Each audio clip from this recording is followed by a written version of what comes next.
So with that, I'm going to hand it over to Dr. Wahls, who will start just telling us like a quick background on mitochondria. Like, what do they do? Why are they important? What's their role in immune health in the nervous system? Actually, what I'm going to do is do a little evolutionary biology. If we go back, we think the Earth began around 6 billion years ago. And about 4 billion years ago, we begin having the basic chemistry of life is beginning to happen. And we gradually, through the random mutations that occur, about a billion years ago, we have photosynthesis and the oxygen levels increase. 95% of all life dies because oxygen oxidizes. And most of the life forms can't tolerate this higher concentration of oxygen. Fortunately, again, through random mutations, the Krebs cycles evolves.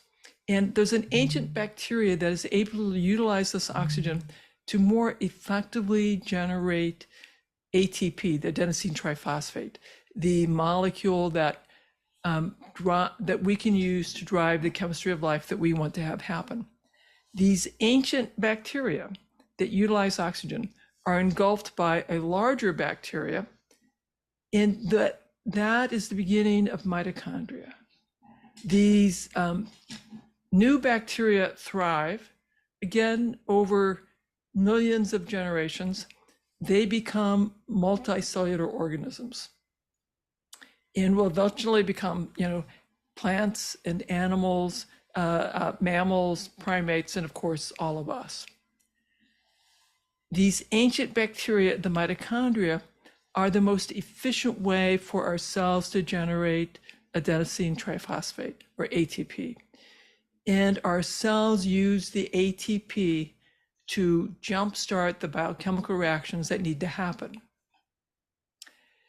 And we rely on these ancient bacteria, the mitochondria, to generate the energy that will be required for every function that happens.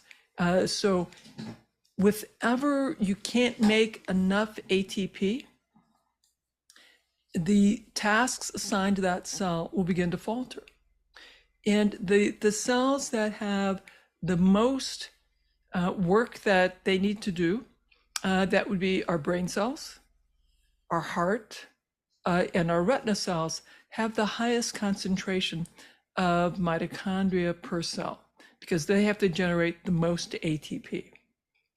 And so in my clinical practice, I am thinking about some signs and symptoms that the mitochondria are having dysfunction.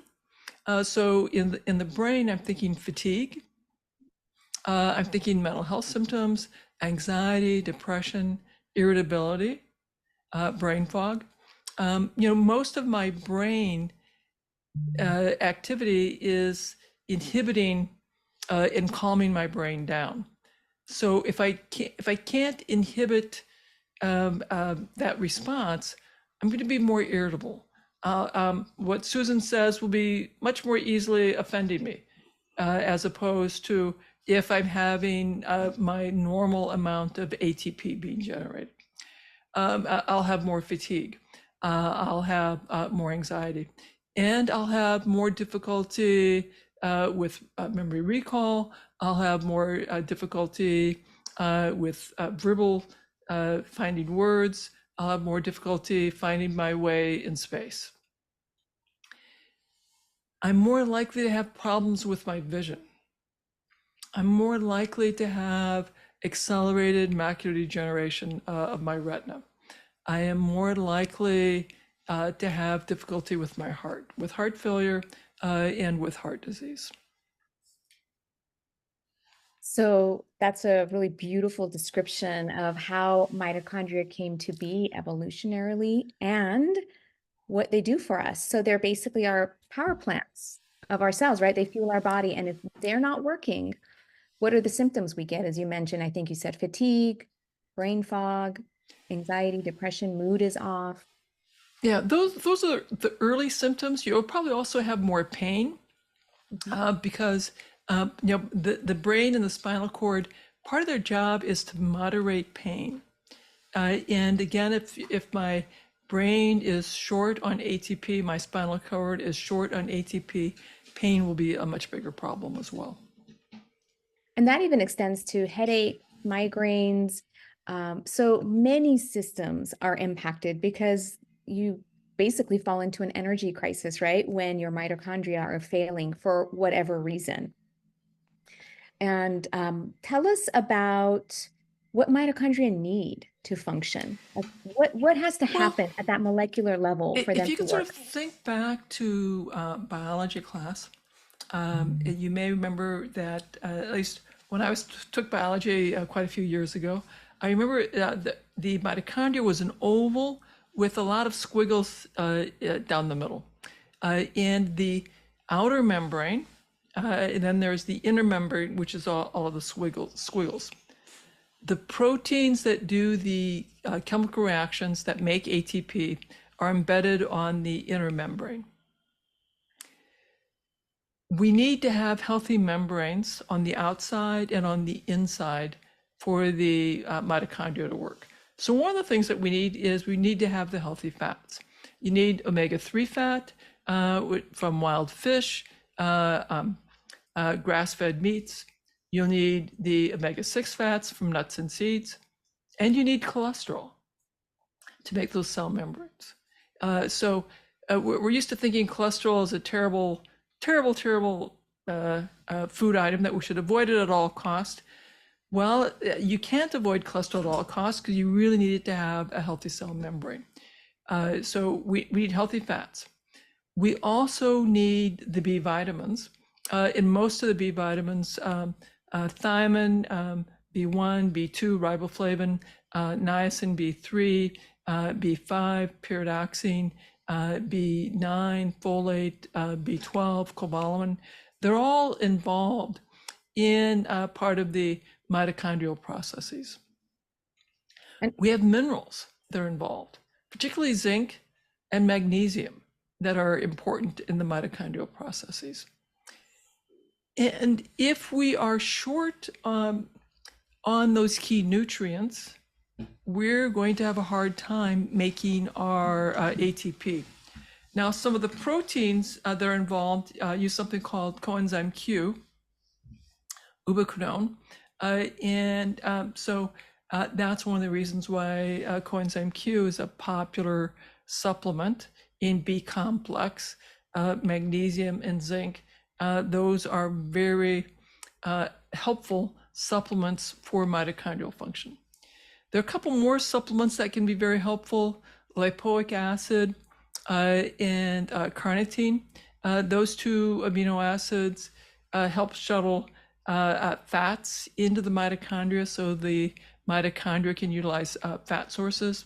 Creatine can also be helpful, and taurine can also be helpful with mitochondrial function. so what you're saying is you need nutrients, whether it's fats, vitamins, minerals, and some other nutritional factors to run your mitochondria, right? And where do those things come from? They come from The food we eat. food. You have to eat food.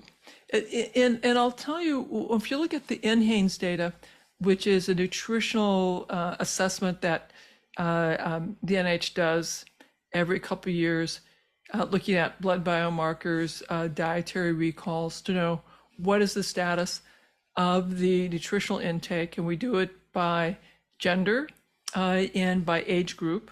And I used to follow the nutrient intake in my the female cohorts. In general, in general, we have inadequate intakes of magnesium, of zinc as a society. That's really quite common. And we often have inadequate intakes of cobalamin in particular.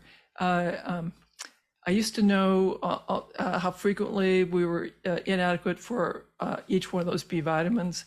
I would say about a third of the population has insufficient intake for B vitamins, and about half have insufficient intake for magnesium and zinc. And this is for a variety of reasons, I think. Yeah, In it was super interesting. The FDA monitors the the vitamin mineral content of apples, of meat, chicken, and beef. And what we've seen is over the last 75 years, the vitamin C and the B vitamin levels in our food have been steadily declining, and the mineral intake, and that's in apples and in meat. Now, part of that is we've radically changed the farming practice. We used to rotate crops, and we used to use manure from animals put back on the soils. In we don't. We use chemically inputted fertilizer, and we use more Roundup Ready grains and Roundup Ready crops. Yeah, so our food system has changed dramatically. And so some people can be on a great diet, but that doesn't still rule out that they could be nutritionally deficient or insufficient. So, Yeah, unfortunately, I think that is becoming a factor because the nutrient quality of our food has declined. yeah, absolutely. Okay, so we covered what mitochondria need to function. Let's talk about how Well, I'm going to stop you. We also have to think about the poisons Yep. for mitochondria. And that was Uh, going to be my next question. So oh, absolutely. perfect. Let's step right into that. We're quite in sync. So arsenic, cadmium, lead, mercury, those heavy metals poison a number of the mitochondrial steps. And so, in addition to making sure you have the nutrients, it's important to stop poisoning. If you're a smoker, cadmium and arsenic are in the smoke. If you live in an industrial area, there's more lead, mercury, arsenic, cadmium in the air, in the water. If you are consuming foods that have pesticides, herbicides on the food, then those compounds are also poisoning some of the enzymes involved in your mitochondria.